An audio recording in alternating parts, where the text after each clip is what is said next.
Welcome back to another Longshot StarCraft 2 broadcast. I am your host, Longshot here, going to be casting this 2v2 between Heatheon, spawning as Zerg, in the center left middle of the map.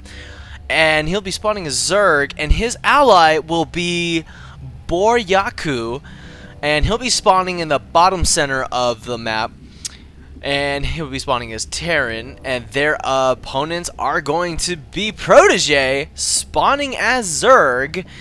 He is a high-level Zerg player that is a well-known friend of mine on, on StarCraft, and he's actually going to be doing an extractor trick. Very nice. Going to be getting out that extra drone out early on in the game, trying to get that economic boost. And his ally will be me, spawning as Protoss in the pretty much top center of the map, and gonna be getting down my gateway a little bit late, in my opinion, because I kind of botched that a little bit, but it's okay. I'm alright because they're late as well.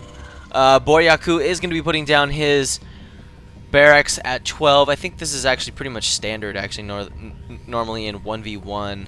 But gonna be scouting out, making sure that there is no craziness going on in the Zerg base, because pretty much we have a secret awesome strategy that we're gonna be implementing in this game here. But he is gonna be getting his Heatheon is gonna be getting his, or Heatheon, I don't know. I'm gonna call him Heatheon because it's easier to say.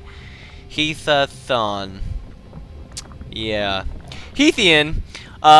Is putting down his spawning pool before extractor, but actually if you look at the timing on this, they're pretty much both gonna go up at the same time. Oh, okay, yeah, he's got 3 on there, and so, but he isn't gonna be getting that Zergling speed up fairly early on. So, but I am gonna be getting in that scout into Burrowed's base, and going to be able to see the timing of this orbital command center, which is a big deal, knowing that he's got this gas, possibly going to be going some sort of Marauder build.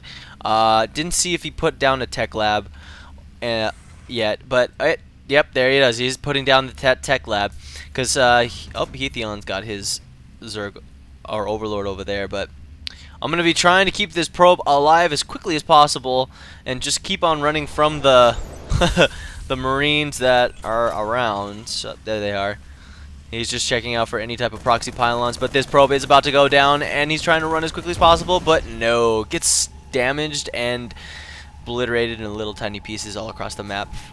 Whereas, I'll just take a look at this build, because Protege is doing something very unique that Zerg doesn't do very often. Normally, he's going to be getting his layer very quickly in this matchup, and he's not going to be getting his Zergling speed, but he's getting his Roach Warren up fairly early and trying to get that layer up to get, it seems like he wants to get that early tech for the Roaches because it requires the layer. So he's either going to be getting the increased speed, or he could be opting to get that the tunneling claws. I don't know what he's going to be doing, but let's take a look over here quite quickly. I'm going to be getting that warp gate technology, going to be getting 3-4 gates. So I'm going to be pretty much going a standard 4 gate. No, I wouldn't say it's standard, but I'm going to be going a 4 gate. But he is going to be researching tunneling claws. So, increased movement. I'm sorry. He's going to be researching the quick movement first. So he's going to be having fast. Wait, is that right? No, he is. Oh, he switched it. There we go. Oh, he is getting tunneling claws. Oh, wow. So, a little switcheroo on me there. So he's going to be getting some early Roach Burrow play. And this is quite an expensive build for all you Zerg players out there. This is a very risky build to go because you have a lot of drones, and you're going to have a lot of econ in this build, but it costs quite a lot in this. Whereas, as we can see, Heatheon is actually got quite a large Zergling force. He does have his Roach, he does have his layer up, but he is getting the upgrade, the armor upgrades first before anything else. So also he's also going to be going some Infestor play. Interesting enough, I think he should have gotten that gas a little bit earlier on if he was going to be going Infestor. But Boryaku is going to be checking the expansion, seeing if any type of craziness from Protege. And I'm just going to keep on warping in my Stalkers as much as possible, whereas Heathion is going to be moving around the map and make sure that there's no type of expansions anywhere. But I'm just going to see Protege. He's already got his tunneling claws. Doesn't have his speed up, but this can be a little bit of a sneaky advantage for Protege. And do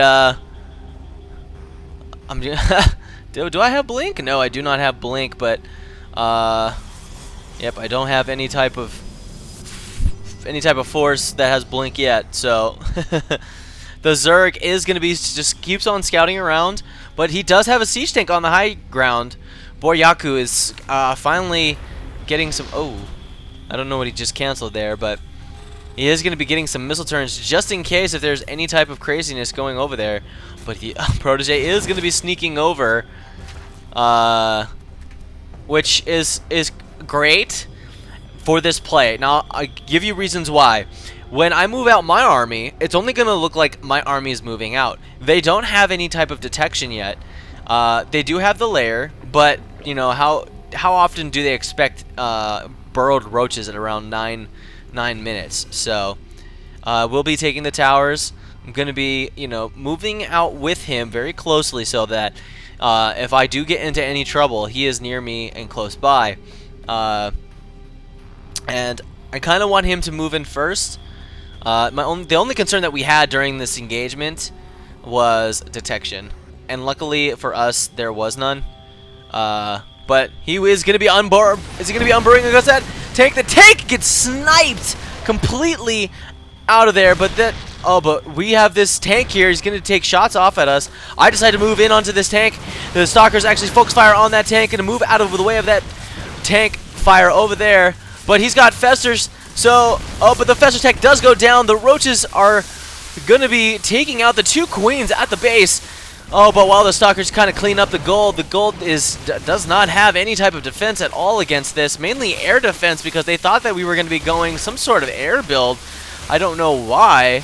I don't know what they saw that made them think that we were going to be going some sort of air build, but the Roaches and the Stalkers will be taking shots off. But we're going to be microing these Stalkers back against these drones, and Heathion will throw up the GG flag. That's right, Protege and I throw it up, and it's just a crazy build, and it's great. So as you can see, though, that this early burrowed roach really can help you out, especially if your opponent has tanks and no detection.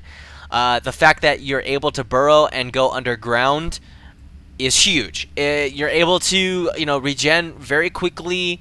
The only issue is that you've got detection. If they have detection, you may have some problems with that if you move in without scouting or seeing the spore crawlers or the missile turrets. But good play by Protege. Just bringing in the Stalkers without any blink. I figure I'd go some sort of 4 gate. But once again, guys, thank you guys for watching. Also, I'll be throwing up some links in this video. Also, check out KillshotStarCraft.com. We've got a tournament going. It's going to be a amateur tournament, so definitely check that out. And once again, guys, thank you guys for watching, and I'll check you guys next time. Peace.